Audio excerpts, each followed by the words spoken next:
Well, it's the first move that's been made, and it's honestly, I would say, one of the more surprising moves that's been made in the 2020 offseason. What's up, COD fans? I'm sure you know, you're looking for more details. Clayster not going to be playing with the Dallas Empire in the 2021 season. And by all intents and all accords that we've seen so far, it kind of sounds like from Clayster's Twitlonger that he was dropped. He sits there and says that Empire decided to move with the other four for next year, and he genuinely holds nothing against the org or the players.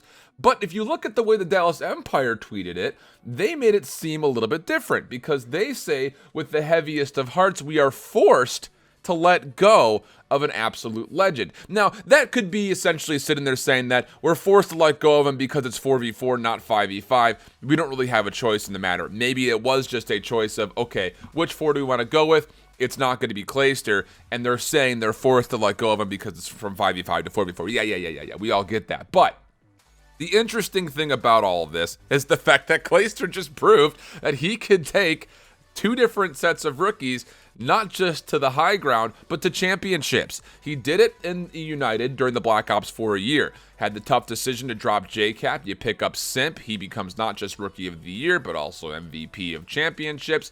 And they win, I won't say unexpectedly, but it definitely was a bit of a surprise considering the change that was made and their rise to the top immediately afterwards. Then, of course, you go to 2019 to 2020. Modern Warfare year goes to city-based franchising. Everything blows up. The United squad not able to stay together.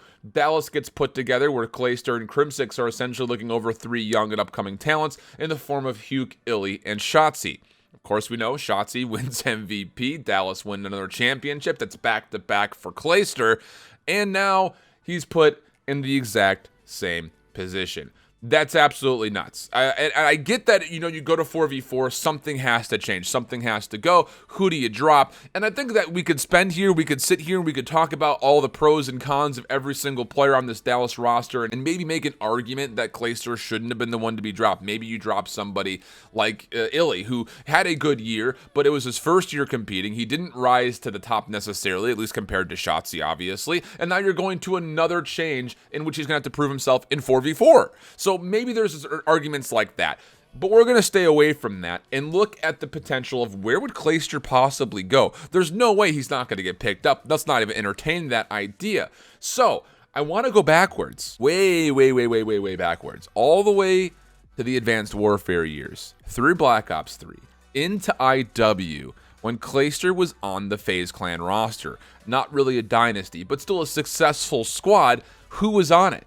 Enable, but Zoomaa and Attach. Is there maybe a potential that the New York subliners would be willing to try to go back to the olden days and pick up Clayster to join the ranks with Zoomaa and Attach?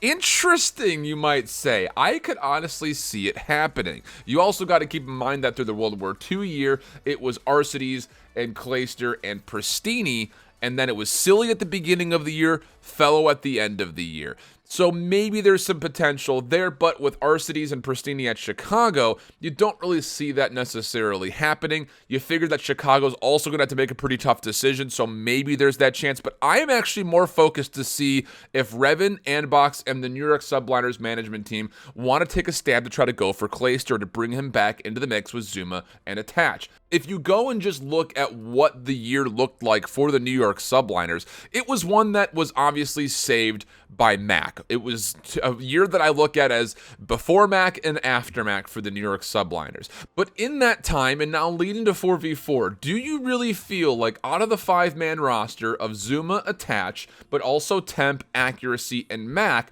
that you're going to take two of those other players to make a 4 and keep that New York Subliners team the same? Imagine a world where it's Zoomaa, Attach, Clayster, and Mac.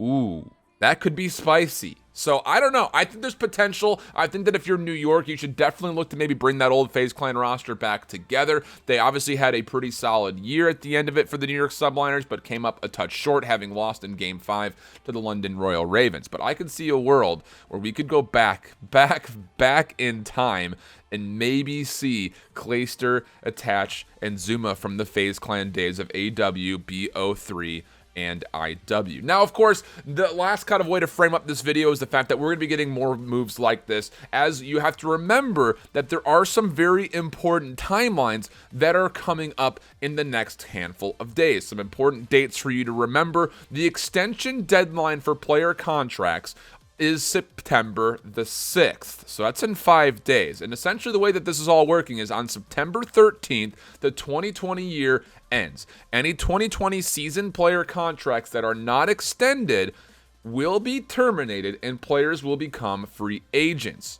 The thing you have to keep in mind is that players who wish to extend player options for next year must do that by September the 6th. So I imagine we're going to be getting a lot of intel, a lot of moves, and a lot of tweets like this from Clayster in the next couple of days. So subscribe right here. Get your information, high-level production, quick, concise videos with a little bit of speculation as far as who could go where. Do it now. Subscribe. Like the video if you enjoyed it, and we'll see you right back here for the next one. Until that point, hope you keep holding it down. Later. Bye-bye.